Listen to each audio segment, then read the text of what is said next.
The thing I would most like people to know about AIDS, particularly in America, is that it is a much more serious and unattended epidemic than people think. I think the cultural overarching sense is that this is a disease that is either under control, or that it happens to other people, or that it's an African disease. And what we have in America is 1.2 million people living with HIV.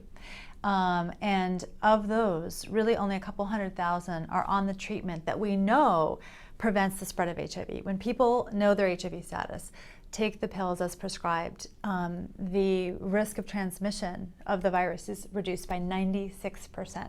So treatment is prevention. We've learned this, and it's been proven recently. We have hundreds of thousands of Americans not only not accessing health care in general, but not accessing care for HIV. And 1 in 5 people in America living with the virus don't know it.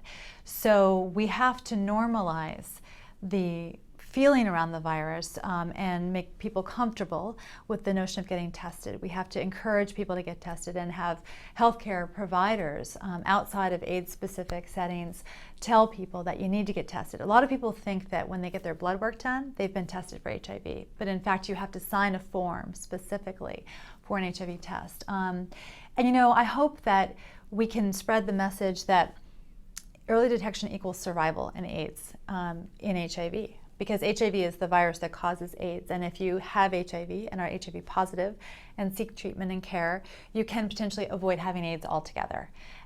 We did a good job of this with breast cancer. We taught women that early detection equals survival, and women did a very unpleasant thing and faced a diagnosis of breast cancer, but they did so understanding that it would save their lives. And we have 2 layers of thoughts for people today.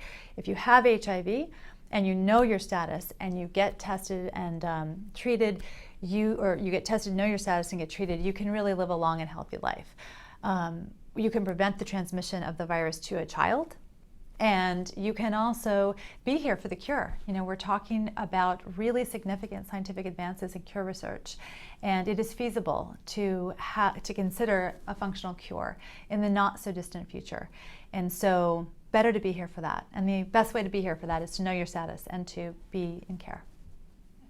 If I had $1 million to spend on public health in America, there are so many things that need to be done. But one of the things I would consider doing is educating children earlier about their sexual health. And by this, I don't mean specific sex ed at the age of 6. I mean teaching children to understand the value of their body, their sexual health, and the value of another person's body, teaching them basic things like dignity, self-dignity, and respect for others. I think there's a lot we can do to start talking about how children are comfortable with their bodies and how they interact with other people's bodies that sets them up for good sexual health down the line. I think as grown-ups, when we refuse to talk about an inevitable subject such as human sexuality, it's like putting a child in a car and not giving them any indication of how to drive it or where the seatbelt is or how to use the turn signals. It's irresponsible on the part of grown-ups. We teach our kids how to drive. We teach them how to do many things. We should teach them how to grow up and be healthy and safe, especially sexually, and teach them the skills, the negotiating skills, and other skills that allow them to navigate and negotiate what happens to their bodies over time. And I think empowering our youth instead of being awkward about sex and refusing to talk to them about it would be a very positive step forward and set the groundwork for a general empowerment around health. If we can teach children to be sexually empowered, I think we can teach them to be generally empowered around health. And I learned it in reverse. I became HIV positive in 1996. And I had really very little experience with the medical system. And in fighting for my life, I learned what my patient rights were and how important it was to advocate for my health and for access to care. And I think that if we impart that to children early and imprint them with that, it will give us a better chance of being a healthier nation. Yes, the impact of telling the world that I had HIV after 10 years of silence was literally something you could measure with blood tests. My immune system responded literally almost immediately. I was much healthier.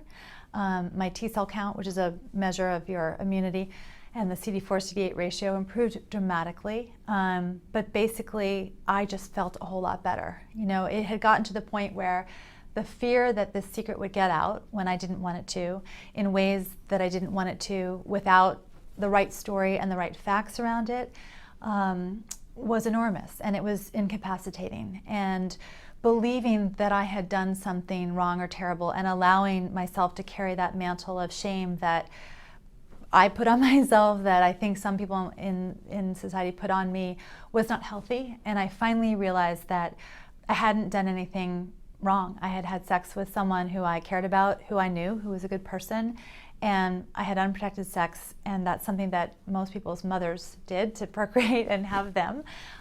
So it's really not an evil act, and if I should be condemned for having unprotected sex, then perhaps we should rethink motherhood, and I don't think anyone should. I think that is a normal thing to do in life. I eventually learned to disassociate people's reactions to the virus and their fear of HIV from their revulsion to me. I realized that it wasn't me that they were physically recoiling from, it was the fear of this terrible disease, which I understood and had myself before I had the disease. So I'm understanding and compassionate when people fear me.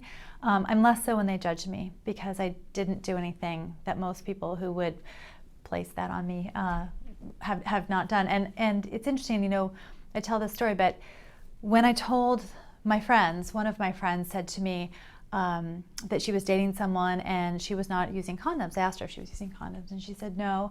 I asked her why, and I said, didn't my story make any impact on you? And she said, well, actually, I think you must have done something unusual to get HIV. And I said, like what? And she said, like maybe you were a sex worker and you just didn't tell me. And I said, we went to Pony Club together, and I've known you since I was 12. And if I found myself in a position where I felt the only way I could survive or earn an income was to sell my body, I would have come to you. So please think about that, and then come back and tell me if you have any evolved thoughts on why you perhaps went there in your mind. And she came back, to her credit, and said, I realized that if I believe that you just got HIV from a normal circumstance, then it means it could potentially happen to me. And of course, I'd rather not think about that. And I'm a single mom, a divorced mother of several children, and it's hard enough to find a date. And if I have to start asking men to wear condoms, it's going to narrow the pool down. She is now using condoms, but it's interesting the way our heads work around the disease. I think it's such an uncomfortable thing. We, of course, would like to associate it with other types of behavior or other types of people that are not familiar to ourselves, and therefore distance ourselves from it. But of course, when we do that, that's when we become vulnerable. That's what happened to me. I believed it couldn't happen to me, and that's exactly when it did. The involvement of civil society and activism and activists in the AIDS pandemic has been incredibly powerful. It's the blueprint, really, for how to, affect social change. What happened in the early days of the AIDS pandemic, when ACT UP and TAG and all of these incredible organizations first started advocating, for the development of treatment, for the early approval of treatment, or the rapid approval of treatment. They wrote the book in some ways on great activism around healthcare. That's waned. We've become complacent as a world, because it's true for some people, a very small minority of people who are able to get access to the care, that they can survive. And for those people, it's a manageable condition, potentially. But for the rest, it's 1981 all over again. So we really need to advocate for full funding of healthcare. I am of the mind that AIDS will do better, and we will help more people connect to care and know their status if we can take it out of this terrible bubble of otherness. It's a viral condition, like many things, and when you go get your cholesterol checked and you get your, stress test done and your pap smear done, you should have an HIV test. It's no big deal. Do it every year. It doesn't hurt. It's really just should be part of the regular care package for people. So we obviously have a crisis in America of access to care in general, and solving that would solve many of the problems for people living with HIV, particularly who are disproportionately disenfranchised, concentrated in, right now, the rural South and in urban areas, and pockets where we haven't traditionally had the best linkage to care. So solve America's healthcare access problem, and you will greatly help people with HIV. I don't think they need to be one or the other anymore. That said, it is still a very unique condition, and there are support services that are specific to HIV that I think we really need to keep in place. The Ryan White Care Act, which was put into place years ago, provides many specific services for people with HIV, and they are still required. So advocating for federal funding and for healthcare and access. And then globally, because America leads in many ways what the world does in terms of its AIDS response, both in bilateral and multilateral programs, we need to encourage the federal government to continue to spend a lot of money on global health, in particular on the big pandemics, HIV, TB, malaria. It ends up being extraordinarily good foreign policy. I've been in the field, and in countries where we are saving millions of people's lives through USAID and PEPFAR dollars and Global Fund dollars, there's a good relationship in that country between our country and theirs. We work with the government officials, we work with people on the ground. They see Americans as benevolent caregivers, not paternal, because there's this wonderful trend of greater sort of country ownership and involvement on the parts of the countries, and it's incredible what some of these developing nations are doing in terms of we give them a little bit of help, or the multilateral programs like the Global Fund give them a little bit of help, and they're doing incredible work and making huge differences. In fact, some of the reduction in the rate of incidence and death and passage of the virus to children in developing nations is better than in parts of the United States. So we could learn a thing or two from Botswana and some other countries. The biggest obstacle to preventing AIDS, I think, is people's reticence to talk about sex. This is a sexually transmitted disease. I make the distinction especially when I talk to young children, trying to imprint them. It is not a sexual disease. Once it's in your body, it's a disease of the immune system. But because it's sexually transmitted, as well as transmitted through birth, in utero, through breast milk, through injection drug use and other things, it has this stigma and this taboo around it that is just extraordinary. And I think it's because people are afraid to talk about sex. And yet, to me, that's absurd, because we all have sex and we all want to have sex. We want to have good sex, healthy sex. And so I think I don't know what the answer is. I don't know whether it's pulling the two things apart so that people can get comfortable talking about the disease and how to stop it and prevent it and keep people healthy with it, or we get more comfortable with sex. I don't know. That's a hard thing. In many cultures, that's not possible to be comfortable talking about sex. But it is a frontier of health that needs to be broached, because it is where, when we don't talk about things, then we create environments in which bad things can happen. And sexual health, also our lack of willingness to talk about sex and sexual health also overlaps with the sexual violence issue, where we're talking about millions and tens of millions of young children, being affected by sexual violence, because again, we can't talk about sex. So, but of course the other thing is really the political will and the financial dollars that follow that will, because when some politicians and some government leaders are willing to stand up and face the epidemic, put the money in, and then provide the proof of concept that we can beat this thing, it's very powerful. I think it shows people that it can be done. Well, the faith-based community has been extraordinary in the work of stopping AIDS around the planet. There's been a lot of discussion about this issue where some faith-based groups won't allow the dissemination of condoms.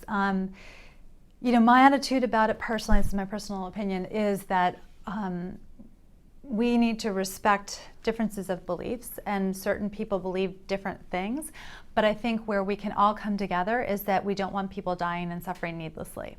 So there are many ways that the faith-based community can get involved, many areas that they could help us with on the AIDS pandemic, and we need their leadership. So it doesn't come down to just that one issue. And as far as I'm concerned, there are ways to get condoms to people. It would be terrific if the Pope would just come out and say that everybody should use condoms, but I don't see that happening tomorrow. So I think respecting people's right to have a belief that is different from yours is important, and I really just give a lot of credit to faith-based groups for their involvement, and would love to see more involvement, more leadership. They have a captive audience who trusts them, and the religious leaders have enormous power.